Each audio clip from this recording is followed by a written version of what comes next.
Good evening, guys. This is Miss Boyd, here to read the next chapter in our book, Wonder. So for Miss Ricks's class, I hope you're following along and keeping up with the adventures of Augie. Now, if you have your own book at home, we're on page 49, and the name of the chapter is Lunch. Now, some of you could probably agree that that's one of your favorite parts of the day.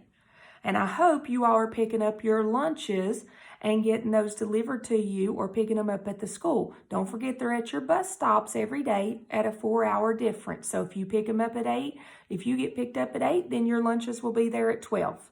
Guys, don't forget those lunches. We want to make sure that everybody's eating and staying safe.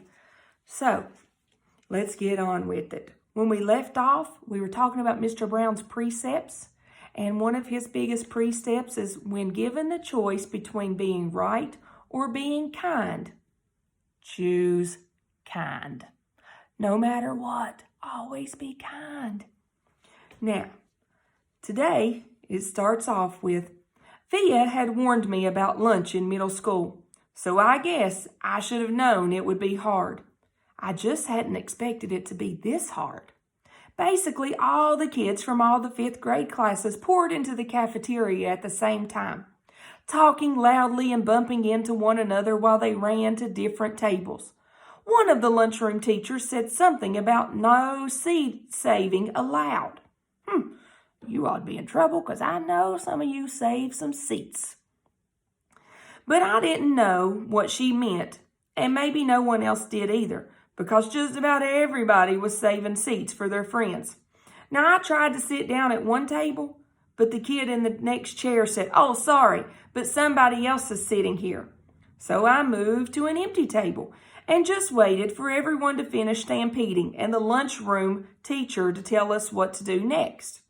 As she started telling us the cafeteria rules, I looked around to see where Jack Will was sitting, but I didn't see him on my side of the room. Kids were still coming in as the teacher started calling the first few tables to get their trays and stand on line at the counter. Julian, Henry, and Miles were sitting at a table toward the back of the room. Mom had packed me a cheese sandwich, graham crackers, and a juice box, so I didn't need to stand in line when my table was called. Instead, I just concentrated on opening my backpack, pulling out my lunch bag, and slowly opening the aluminum foil wrapping of my sandwich. Now, I could tell I was being stared at without even looking up. I knew that people were nudging each other, watching me out of the corners of their eyes. I thought I was used to those kinds of stares by now, but I guess I wasn't. You know, if anybody stares at us, it does make us feel kind of awkward. Makes us wonder what's wrong with us. There was one of the tables of girls that I knew were whispering about me because they were talking behind their hands.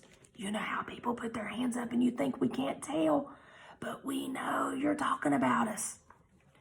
Their eyes and whispers kept bouncing over to me. Now, I hate the way I eat. I know how weird it looks. I had a surgery to fix my cleft palate when I was a baby, and then a second cleft surgery when I was 4. But I still have a hole in the roof of my mouth. And even though I had jaw alignment surgery a few years ago, I have to chew food in the front of my mouth. I didn't even realize how this looked until I was at a birthday party once, and one of the kids told the mom of the birthday boy he didn't want to sit next to me because I was too messy with all the food crumbs shooting out of my mouth. Now, I don't know about you all, but I chew with the back of my teeth all the time. It would be so hard to chew everything right up front with my big rabbit teeth.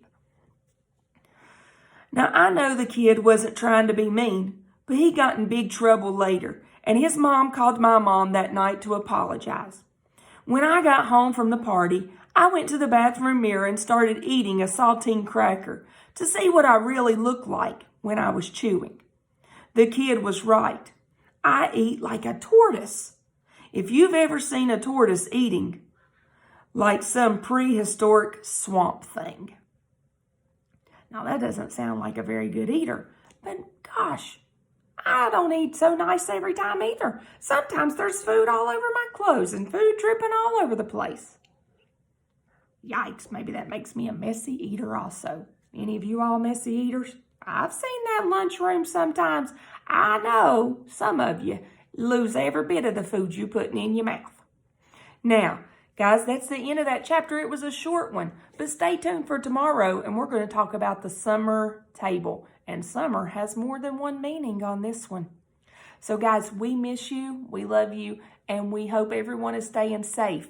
And we hope to get back in school real soon so that we can pick up where we're leaving off. Guys, keep up on your work, and if there's anything we can do, please call us and let us know. Text us, send us messages. We're here to help anytime. See you guys.